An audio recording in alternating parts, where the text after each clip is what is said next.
Magandang araw po sa inyo mga boss, mga ma'am, mga sir. Property presentation ulit tayo sa vlog na to. At meron akong iaalok or i-vlog na property for sale dito po sa Botolan, Zambales. Ang location po ng property ay isa sa mga most visited coastal area sa Zambales. In fact, malapit lang dito yung isa sa pinaka sikat na high-end resort dito po sa Zambales, yung Sundowners. Malapit din po dito yung resort ni Gerald Anderson. Malapit din po dito yung resort ng mga kilalang politiko dito. Makikita nyo sa drone shots natin na yung mga resorts po dyan sa beachfront, mga bigatin po yung mga may-ari niyan. Tignan po natin sa ating drone shots.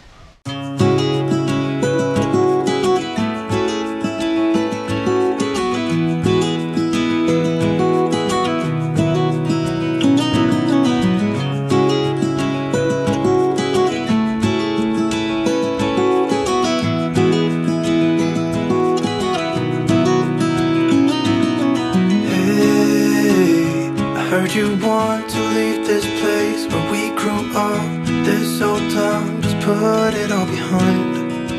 Remember you and I would always find somewhere to hide when we were kids, so we could see and hear the water run. The river's gonna cry when you're gone.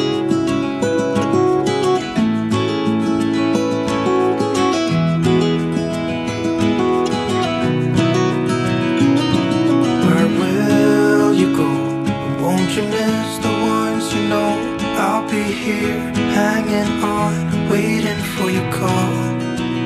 Seems like time as a wave passing by, leave a mark in our minds to turn to memories. The river's gonna cry when you're gone, gone, gone, gone. The river's gonna cry when you're gone, gone, gone, gone. The river's gonna cry when you're gone, gone, gone, gone. The river's gonna cry when you're.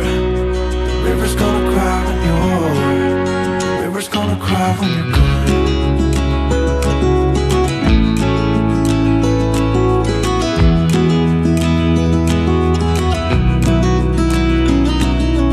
Hey, I was hoping you would stay, but I've always known you would go find your own way.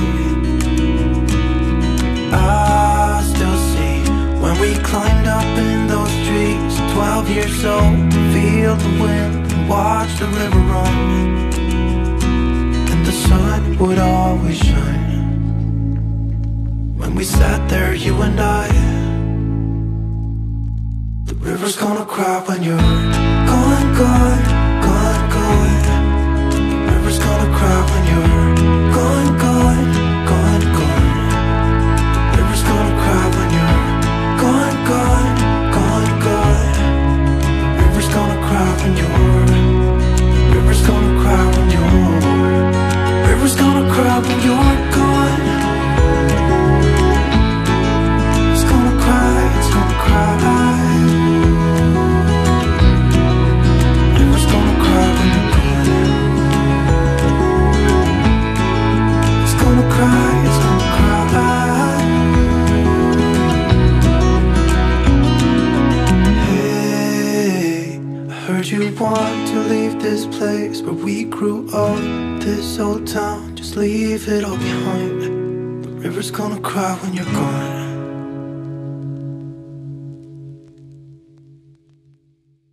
Alright, so ito po yung house and lot for sale. Yan. Okay. Ito yung daan, yung kalsada na nakita nyo sa drone shot. In-emphasize ko dyan sa drone shot. Kasi sa dulo nito, sa unahan yan, meron pong access papuntang dagat. Ano po yun public access yun. And then dito, meron din pong daan yan, papunta rin sa public access, doon sa dagat.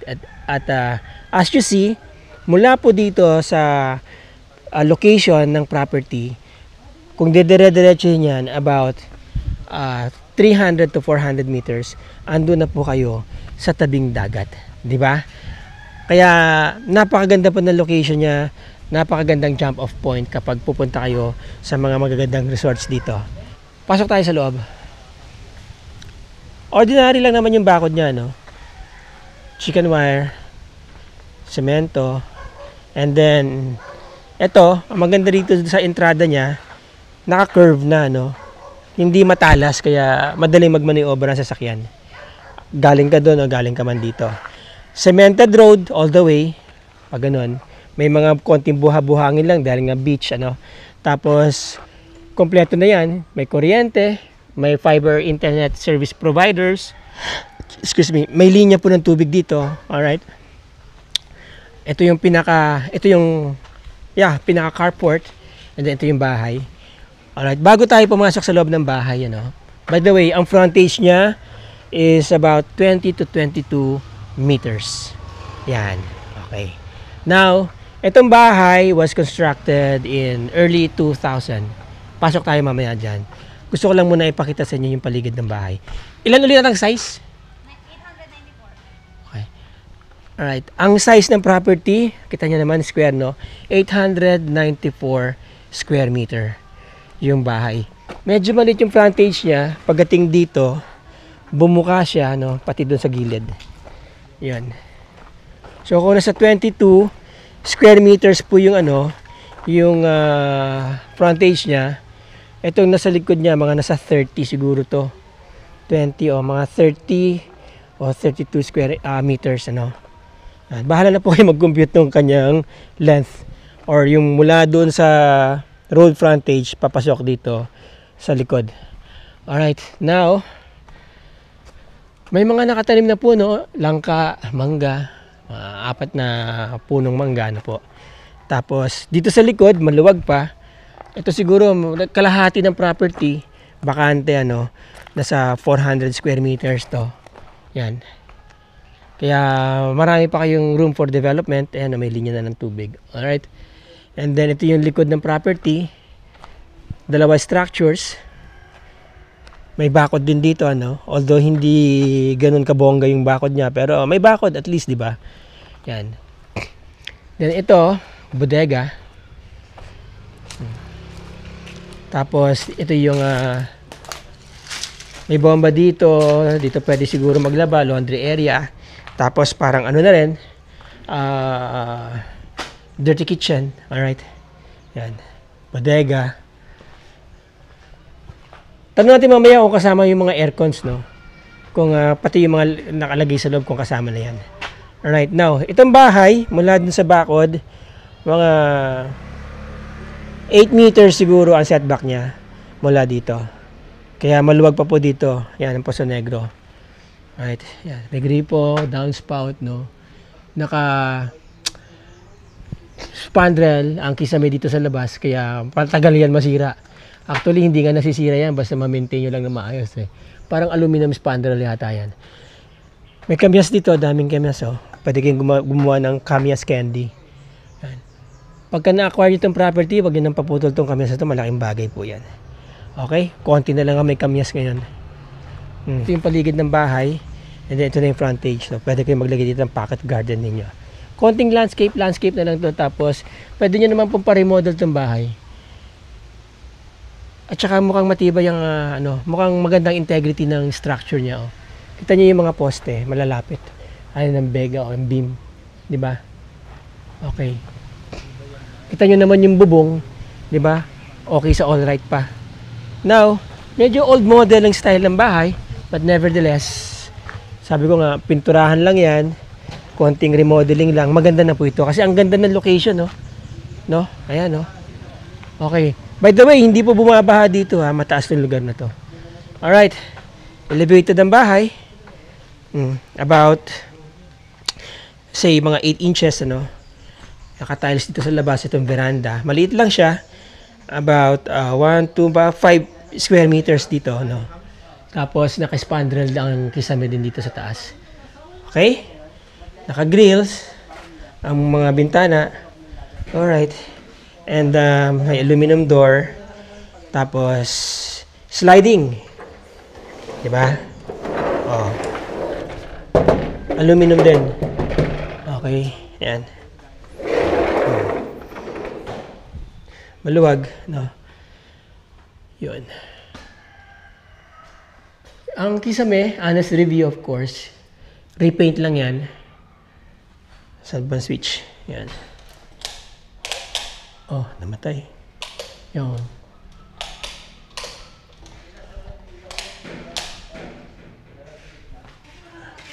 Okay, yan. Anyway, ang mga ilaw niya, mga pin light, ano, pwede naman yung pabago yan kung hindi ayaw ninyo. May mga switches, outlets, universal outlets, no. Sakto lang ang bintana, hindi masyadong malaki, hindi rin maliit. Yan, sliding window.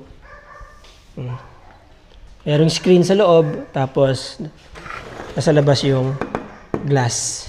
Analog. And then naka-grill din. Yan. Mababa lang siya mga boss, ano? Hindi siya mataas. Kaya, diba? Alright, so ito ang living area. Kita niyo yung mga beam. Ang laki, ano? Okay. Now, yan na yung kitchen. Then, dito na siguro yung dining area ninyo. Right? Actually, meron pang kitchen dito. Kitchen ba to? Ay, hindi. Ano to yata? Ano bang tawag dyan, ano? Wala siyang lababo eh. So, pwede kayo maglagay ng mga gamit nyo dyan, di ba? Bago kayo pumasok dito sa kitchen. Yan. Ito ang kitchen. So, pwede rin kayo maglagay ng dining area nyo. Pwede rin kayo maglagay ng dining area nyo somewhere here. Di ba? Tapos, living area. Yung mga kwarto, tignan natin mamaya. Ito. Dirty kitchen. Parang mataas ang kisame dito sa dirty kitchen nila, no? Ay, hindi, pareho lang. Okay. Ang kisame niya siguro mga nasa 12 feet. Ay, mataas, di ba? Yan. Yun. Marami naman bintana, no? Although maliit siya. Okay? Naka-tiles din dito. Tapos, lababo. Cabinet. Now, dito, may source ng tubig dito. Pwede niyong buhayin to, no? Yan. Parang sagabal siya dyan, ano? Pero, you might have a use for it. Who knows, di ba? Pwedeng backup na source ng tubig ninyo yan. Okay. Dito ang toilet and bathroom. Ito. Common. Yan. May heater. Maliit lang siya. About 3.5 or 3 square meters. Yan.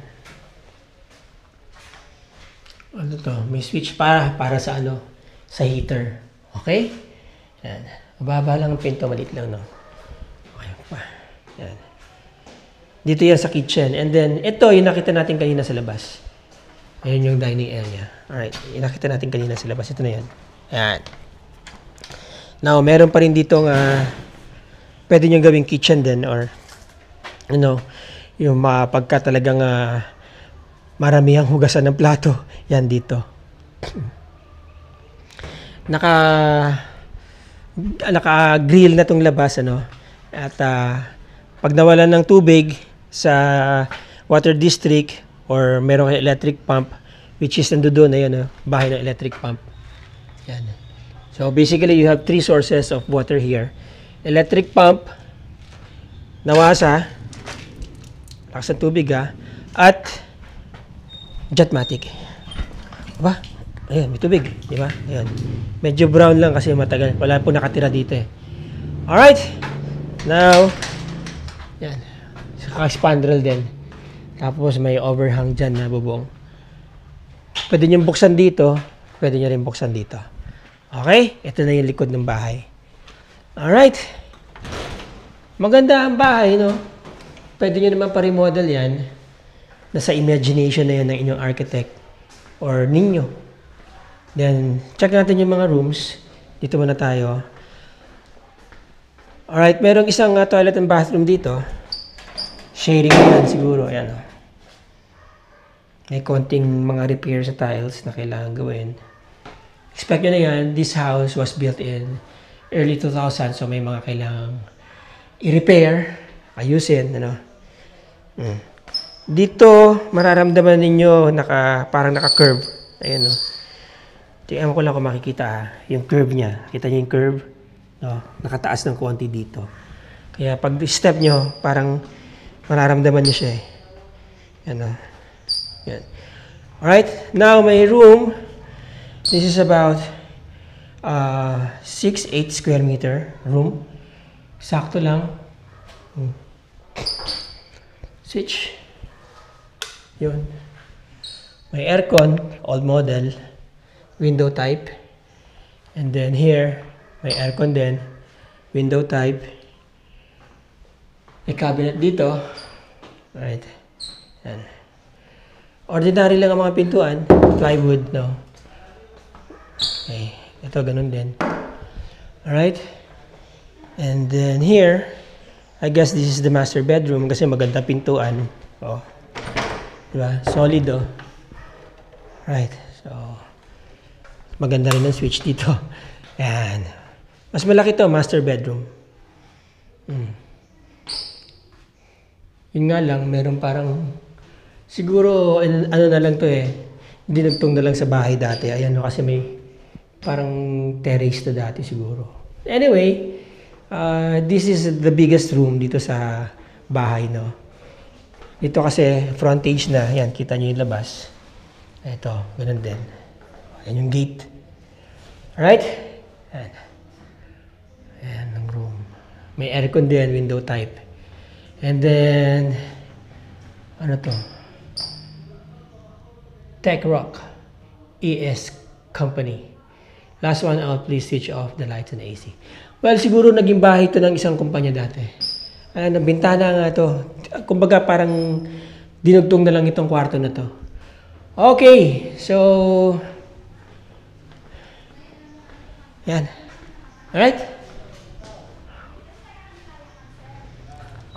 Alright, mga boss, mga ma'am, mga sir. Mga boss, mga par, mga besh, mga ma'am, mga sir. Okay, kasi may mga kasama akong 2 beshes kahapon.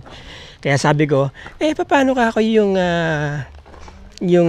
mga tomboy, di ba? Sabi nila, par daw ang tawagan nila. Okay, sila naman besh. Para hindi naman ma-discriminate sila par. So, lagyan na rin natin. Alright, mga boss, mga par, mga besh, mga ma'am, mga sir. Magandang araw sa inyo lahat. Okay, recap po tayo, no? Dito sa property. Alright, ang property po ay nasa 894 square meter. Prime location. Sa tabi po ng naggagandahan mga resort. Actually, dito nakikita ko na yung dagat eh. Ayan, no? Ayan, after this, dagat na po yan, no? Ayan, no? Nakikita ko na yung dagat dito. Yun, ito resort din po yan. Ayun, dagat na yun. Ayun na yung dagat.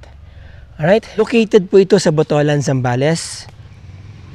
Nandito lahat ng mga pinakamagagandang resorts sa Botolan. In fact, yung isa sa pinaka-high-end na resort dito sa Zambales, nandyan lang po yung Soundowners, no? Malapit din dito yung resort ni Gerald Anderson, sabi nila. At very accessible ang kalsada, ano po. So from this point, kung saan ako nakatayo ngayon, Metro Manila, from this spot na kinatatayuan ko, sabi ni Google Map, nasa 193 kilometers. So that would be about 5 hours drive. Easy driving from Balintawak and Lex Toll Plaza. Tapos sa Iba, this is about 2.7 kilometers. And then sa Botolan, downtown Botolan is about 3.4 kilometers. National Highway is 1.8 kilometers from here. So as you see, malapit po siya sa lahat. Alright? Nearest hospital, of course, Iba, Zambales. May 2 magandang hospital dyan. Botolan kasi tapos Iba na. Ngayon, ito pong lugar na to kasi mas malapit siya sa downtown Iba kaysa dun sa downtown Botolan. Alright? Ang presyo po ng property, mga boss, mga ma'am, mga sir, 6.5 million. Secured po ng solo title ng inyong property. Regular title po ito. Clean title. Okay? Napakagandang investment ng lugar na to, mga boss, mga ma'am, mga sir. Alam nyo kung magkano na po ang presyo dito sa beachfront? 15,000 per square meter na po dyan. Kaya ito, mura na po ito sa binibentang presyo. Okay? Re-renovate nyo na lang ng konti yung bahay, meron na po kayong bakasyunan dito sa Botolan, Zambales. Very accessible and very peaceful. Di ba? Ayan, alright. So, kung gusto niyo kung gusto niyo pong i-acquire yung property na to, gusto niyo makita, nandyan po ang aking contact details. Ano po? Text nyo ako, PM nyo ako, tawagan nyo ako, Facebook link ko para ma-message nyo ako sa Messenger. Nasa description po ng video na to. Kung hindi ko man po kayo masagot within 24 hours, I'll make sure I'll get back to you. Kung hindi ko man po masagot agad ang tawag ninyo, mga boss, mga par, mga besh, mga ma'am, mga sir, I'll make sure within 24 hours, I'll get back to you. Maraming salamat po sa inyong panonood at sa inyong oras, and I hope na i-present ko ng maayos ang property na to sa inyo. Till the next video, ciao!